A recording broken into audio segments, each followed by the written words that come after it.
आज़ाद कश्मीर हुकूमत और अवामी action committee के दरमियान मुज़ाकरात तातुल का शिकार। वज़ीर आज़म शहबाज शरीफ ने आज इजलास तलब कर लिया। एक्शन कमेटी के मुतालबात पर बात होगी, तमाम स्टेक होल्डर्स भी बुला लिए। वज़ीर ख़जाना आज़ाद कश्मीर का कहना है बिजली की कीमत और गंदम सब्सिडी विफाकी मामला है। इजलास में आज़ाद कश्मीर की सूरत हाल के हवाले से वज़ीर आज़म को ब्रीफिंग दी जाएगी।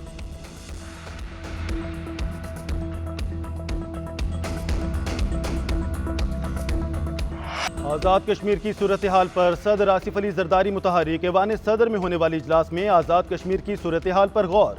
पीपी आज़ाद कश्मीर के रहनुमाओं की आटे पर सब्सिडी बहाल करने की तजवीज़। आज़ाद कश्मीर के लिए बिजली पैदावारी लागत पर फराहमी का मुतालबा। सदर जरदारी ने विफाक के ज़ेर इंतज़ाम कमेटी बनाने की तजवीज़ दे दी। कहते हैं दुश्मन आज़ाद कश्मीर की सूरत हाल से फ़ायदा उठा सकता है। सियासी जमातों, हुकूमत और अवाम को सब्र जिम्मेदारी से काम लेना चाहिए। अगर विफाक के पास वसाइल की कमी है तो सिंध के हिस्से से फंड्स काट कर कश्मीर को देने का सोचा जा सकता है। सदर जरदारी का इसहाक डार से भी टेलीफोनिक राब्ता। आटे पर सब्सिडी और बिजली के निरखों के हवाले से तबादला ख्याल।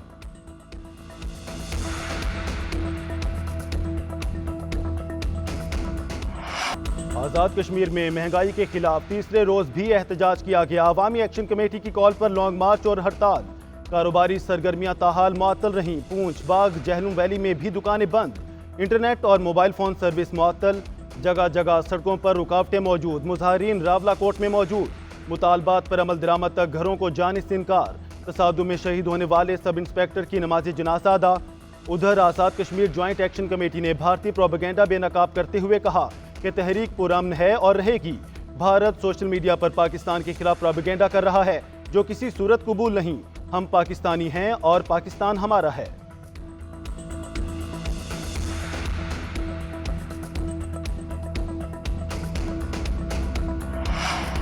नए कर्जे के हसूल की कोशिशें। पाकिस्तान और IMF के मुज़ाकरात आज होंगे। आलमी मालियाती इदारे की मिशन टीम नए प्रोग्राम बजट पर मुज़ाकरात करेगी। IMF मिशन चीफ आज पाकिस्तान पहुंचेंगे। आइंदा विफाकी बजट और नए कर्ज प्रोग्राम के लिए मुआशी टीम की वर्किंग मुकम्मल। IMF के साथ मुज़ाकरात 2 हफ्ते तक जारी रहेंगे। वज़ीर ख़जाना मोहम्मद औरंगज़ेब कहते हैं टैक्स नेट IMF की नहीं, पाकिस्तान की ज़रूरत है। इससे पीछे नहीं हटेंगे।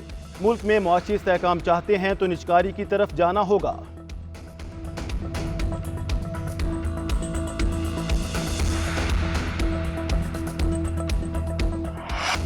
टैक्स नेट IMF की नहीं, पाकिस्तान की ज़रूरत है। इससे पीछे नहीं हटेंगे। जो टैक्स नेट से बाहर हैं वो खुद इस पर आएँ। वज़ीर ख़जाना मोहम्मद औरंगज़ेब का 2 टोक मौक़िफ़। कहा मुल्क में मुआशी इस्तेहकाम चाहते हैं तो निजकारी की तरफ जाना होगा। तमाम सूबों के साथ मुशावरत के साथ चलेंगे। FBR से तमाम कारोबार को टैक्स नेट पर लाएंगे। IMF की टीम पाकिस्तान पहुंच चुकी। आज से मुज़ाकरात शुरू होंगे। IMF से तवील प्रोग्राम के लिए मुज़ाकरात होंगे। ज़र मुबादला के ज़खायर 9 अरब डॉलर से तजावुज़ कर गए हैं। रुपए की कदर मुस्तहकम। अफरात ज़र में कमी आ रही है। अफरात ज़र कम हो रहा है तो शरह सूद को भी नीचे आना है।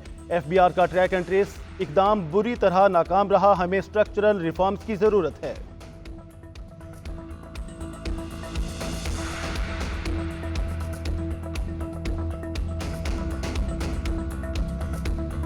आइंदा बजट में सेल्स और इनकम टैक्स की रियायतें और छूट खत्म। कमर्शियल इंपोर्टर्स पर विद होल्डिंग टैक्स लगाएं। IMF के डू मोर के मुतालबात। आइंदा बजट में नए टैक्स आयद किए जाने का इम्कान। ज़राए FBR के मुताबिक इंपोर्टर ट्रैक्टर पर टैक्स लगाया जाएगा। कमर्शियल इंपोर्टर्स पर 1% टैक्स लगाने से सालाना 25 अरब रुपए तक आमदन का इम्कान। कीड़े मार अद्वियात पर भी टैक्स छूट खत्म की जाएगी। IMF ने पाकिस्तान को अरबों रुपए की टैक्स छूट बतदरीज खत्म करने की हिदायत की थी। उधर IMF की नुमाइंदा का कहना है कि पाकिस्तान के साथ अगले हफ्ते नए प्रोग्राम के लिए बात की जाएगी। IMF वफ्द नॉर्थन पोर्टर की क़यादत में मुज़ाकरात करेगा। पाकिस्तानियों के फ़ायदे के लिए पायदार मुआशी तरक्की की बुनियाद रखना है। मुज़ाकरात में लचकदार मुआशी तरक्की से मुतालिक बात होगी।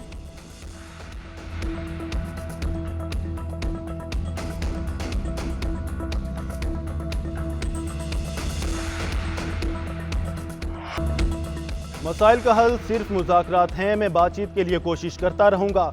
नाकामी तब होगी जब नाकामी मान लूँगा। साबिक सदर आरिफ अलवी का कहना है मुज़ाकरात के लिए पार्लिमान के पास इख्तियार नहीं। मैंडेट चोरों पर किसी को एतमाद नहीं। जहाँ एतमाद का फुकदान हो वहाँ मुआशी इस्तेहकाम नहीं आता। तमाम इदारे बंद गली में जा चुके। मुल्क में इस वक्त फार्म 47 वाली हुकूमत है। अगर ये चलती रही तो हालात मजीद खराब होंगे। आज़ाद कश्मीर में रजीम चेंज के असरात अब नजर आ रहे हैं। पुलिस आज़ाद कश्मीर में वो काम ना करे जैसा जुल्म लाहौर में हुआ।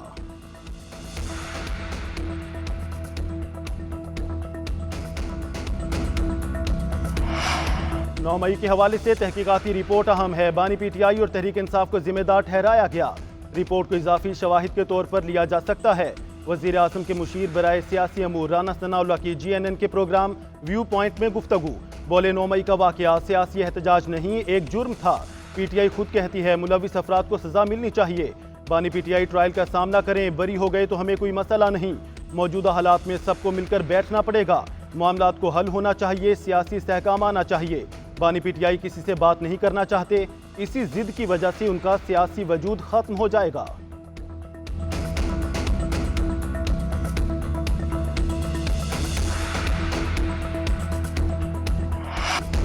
बिलावल भुट्टो का सियासी जमातों को मुफाहमत का मशवरा। कहते हैं पाकिस्तान में नफरत की सियासत अरूज पर है, सियासत को दुश्मनी में तब्दील कर दिया गया। सियासी जमातें एक दूसरे से बात करने को तैयार नहीं। मसाइल के हल के लिए सियासतदानों को एक दूसरे से हाथ मिलाना पड़ेगा। गालम गलोच और नफरत की सियासत के बजाय मुल्क का सोचना होगा। सेमिनार से खिताब में बोले अदालती इस्लाहात के लिए आईनी तरमीम की जरूरत है। अब दोबारा कोई अदालती कत्ल नहीं होना चाहिए। भुट्टो रेफरेंस पर सुप्रीम कोर्ट का फैसला तारीखी है। अदालत ने भुट्टो केस में अपनी गलती को तस्लीम किया। हम ऐसी तरमीम लाएंगे जिससे अदलिया मजबूत होगी।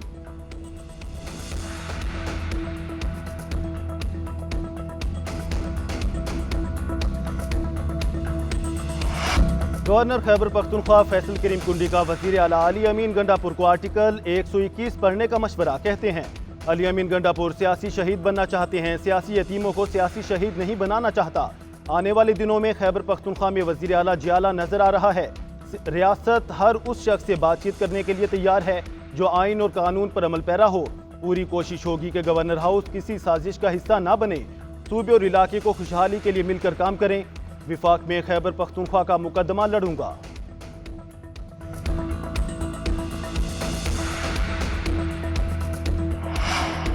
जमात इस्लामी का ओपोजिशन इतिहाद का हिस्सा बनने से इनकार। अमीर जमात इस्लामी हाफिज नेमूर रहमान का कहना है हमारी पार्टी किसी मकसद के लिए इश्तराक अमल कर सकती है मगर किसी इतिहाद का हिस्सा नहीं बनेंगे। फार्म 47 की हुकूमत को अवाम पर जबरी मुसल्लत कर दिया गया। Chief justice of Pakistan judicial commission बनाएं और फार्म 45 की बुनियाद पर इलेक्शन के नताइज मुरतब कराएं। आज़ाद जम्मू कश्मीर में अवामी एक्शन कमेटी के अक्सर मुतालबात जायज़ हैं। पुरअमन मुज़ाहमत की भी जमात इस्लामी हिमायत करेगी। बलोचिस्तान के दौरे में पता चला मुल्क में कानून की हुक्मरानी नहीं, लोगों को मावराए अदालत लापता कर दिया जाता है। बलोच अवाम के मसाइल हल होने चाहिए।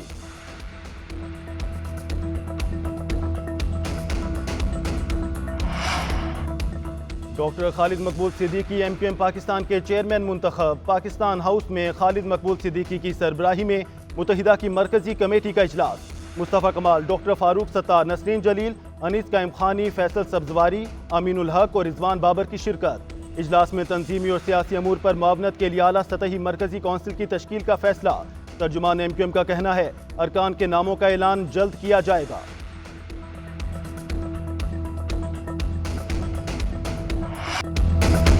कच्चे के डाकू हुकूमत के लिए चैलेंज बन गए। कंधकोट में डाकुओं का पुलिस चेक पोस्ट पर धावा। एहलकार नवीद झकरों को अगवा कर लिया।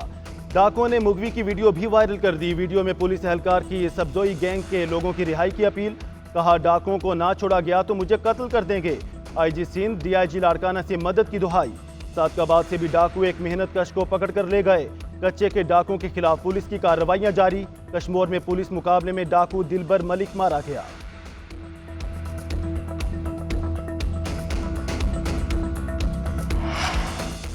गजा में इसराइल के हमले, मजीद 30 फलस्तीनी शहीद। 7 अक्टूबर से अब तक 35,034 फलस्तीनी शहीद, 78,755 जख्मी हुए। फलस्तीनी वजारत सेहत के मुताबिक शोहदा में 15,000 बच्चे भी शामिल हैं। इसराइली हमलों से गजा का सिविल इंफ्रास्ट्रक्चर भी तबाह हो गया। इबादत गाहों, तालीमी इदारों, अस्पतालों, रिहायशी इमारतों, यहाँ तक के कब्रिस्तानों को भी निशाना बनाया गया। अक़वाम मुत्तहिदा की एजेंसी का कहना है इसराइली हमलों के नतीजे में गजा में सिर्फ तबाहशुदा इमारतों का मलबा हटाने में तकरीबन 14 साल लग सकते हैं। आलमी अदालती इंसाफ में मिस्र का इसराइल के खिलाफ फरीक बनने का फैसला। मिस्री वजारत खारजा का फलस्तीनियों पर मसालम बंद करने और इसराइल को आलमी अदालत के अहकामात मानने का मशवरा। और मीडिया के मुताबिक तुर्किया, मिस्र समेत कई ममालिक इसराइल के खिलाफ फरीक बन चुके हैं।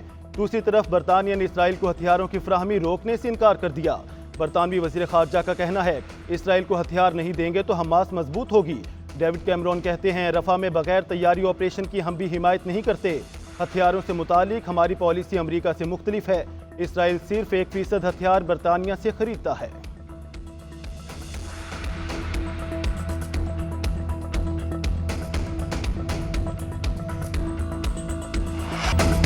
पाक आयरलैंड दूसरा T20 मैच शाहीनों के नाम। पाकिस्तान ने आयरलैंड को 7 विकेटों से शिकस्त दे दी। आयरिश टीम ने पहले खेलते हुए 7 विकेटों पर 193 रन बनाए। पाकिस्तान टीम ने हदफ 17वें ओवर में 3 विकेटों पर पूरा कर लिया। मोहम्मद रिजवान की नाकाबिल शिकस्त 75 रन की इनिंग्स। फखर जमान की धुआंधार बैटिंग, 6 छक्कों और 6 चौकों की मदद से 78 रन बनाए। आजम खान 30 रन पर नॉट आउट रहे। साइम अयूब 6, कप्तान बाबर आजम 0 पर चलते बने।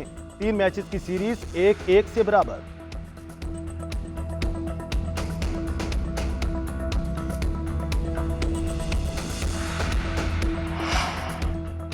आयरलैंड के खिलाफ दूसरे T20 मैच में 2 रिकॉर्ड कौमी खिलाड़ियों के नाम। कप्तान बाबर आजम 45 मैचेस जीतकर सबसे ज्यादा T20 इंटरनेशनल जीतने वाले कप्तान बन गए।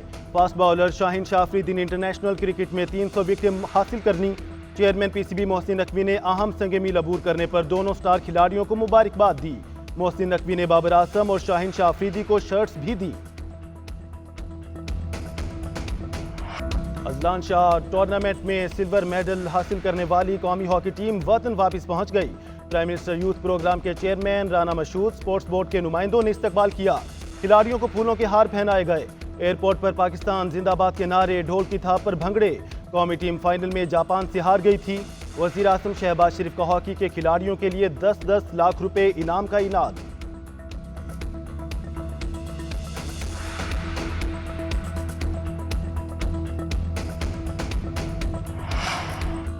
लंदन की फिजाओं में इंसान उड़ने लगे। ऑस्ट्रेलियन स्काई डाइवर्स का हैरान कुन मुजाहिरा। गुलाबी रंग बिखेरते विंग सूट में तारीखी क्लॉक टावर के गिर्द परवास। 33 साला मार्क रॉफिट और 39 साला वॉल्टन शपेल ने शानदार तारीख रकम कर दी। 3000 फुट की बुलंदी से हवा में कूदे। 246 किलोमीटर फी घंटा की रफ्तार हासिल की। 45 सेकंड में क्लॉक टावर का चक्कर मुकम्मल किया। 1.2 किलोमीटर के हवाई सफर के बाद लैंड किया। और पाकिस्तान फिल्म इंडस्ट्री के वस्टाइल अदाकार अलाउद्दीन को दुनिया से रुखसत हुए 41 बरस बीत गए। अलाउद्दीन ने अनगिनत यादगार फिल्मों में अदाकारी के जौहर दिखाए। फिल्म इंडस्ट्री में उनका मुनफरिद अंदाज आज भी मकबूल।